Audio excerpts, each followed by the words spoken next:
acteurs. Hein. Alors, pour l'ananas, c'est la famille des cactus. Vous voyez, il y a des épines. Hein. Donc, c'est la famille des cactus. Pour planter, c'est très facile.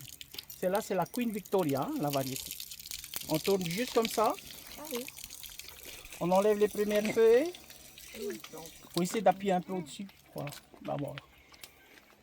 Ça fuit un peu le robinet. Hein. On enlève les premières feuilles. Après, il ne faut pas planter dans les graviers. Hein. Il faut qu'il y ait de la terre quand même. Hein.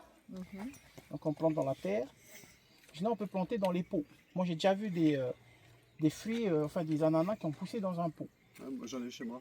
Voilà. J'ai 5-6 que j'ai mis dans des pots. Voilà. Comme j'ai pas la terre. Donc là, vous avez les débuts de racines. Hein. Début de racines. Donc, on plante. Donc, avec la couronne, c'est entre 2 et 3 ans pour avoir le premier fruit. Mais entre-temps, dans la première année, il va y avoir des rejets qui vont venir. 5 ou 6 rejets. C'est des rejets qu'il faut casser pour replanter. Parce que tout ici, c'est que des rejets. Hein. Après, avec les rejets, il y en a d'autres rejets qui vont venir après. Hein. Donc, c'est les rejets qui est mieux. Pourquoi? Parce qu'au bout de 9 mois, tu as ton ananas. Tu n'es pas obligé d'attendre 2 à 3 ans.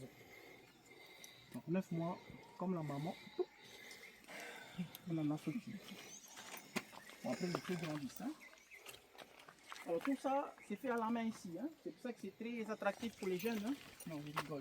Il y a moins de jeunes qui sont attirés par ce métier. Parce que voilà, il fait chaud. Et en plus, bah, ça coupe. Il faut mettre les vestes, les casquettes, les gants, les pantalons. Donc, là, ils sont en train de faire un semi-marathon là-dedans.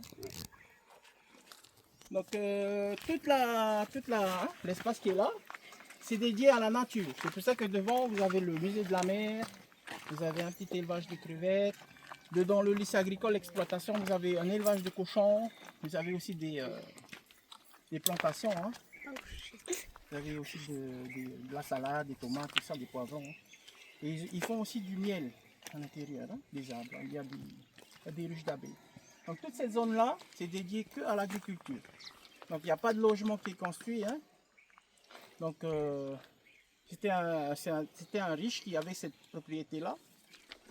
Il a gardé 15% de la terre pour lui. Et le reste, il a donné au territoire, hein, au gouvernement. Et puis, avec la clause, pas de construction de bâtiments, juste pour la nature. C'est pour ça qu'il y a un lycée agricole. Pas autre chose que lié à la nature. Donc, c'est pour ça que le lycée agricole, il est ici. Hein. C'est ça qu'on va monter, hein, vous connaissez. Hein. Alors, pour l'ananas. Donc là, on a l'ananas. Hein. 80% de l'ananas qui est planté ici, hein, tout autour de la montagne de Rotouille, sont pour l'usine de jus de fruits. Là où on est parti ce matin. Hein. Les 20% restants, c'est pour les hôtels, les snacks, et puis un peu de restaurants, et puis les particuliers qui arrivent à en avoir. Parce qu'ici à Montréal, c'est l'île de l'ananas, mais c'est dur à avoir de l'ananas. C'est devenu l'or jaune hein, ici à Montréal. Hein. Des fois, il faut prendre le bateau pour aller à Tahiti, au rond-point là-bas, pour l'avion, pour aller chercher des ananas. C'est malheureux. Hein. Ben, il faut planter. Voilà, c'est ce que j'ai fait moi. Je plante à la maison, j'en ai 200 pieds à la maison. Du coup, quand j'ai quelques-uns qui est un peu mieux, je plante et puis ça fait goûter un peu nos amis qui viennent surtout d'ailleurs. Hein. Voilà.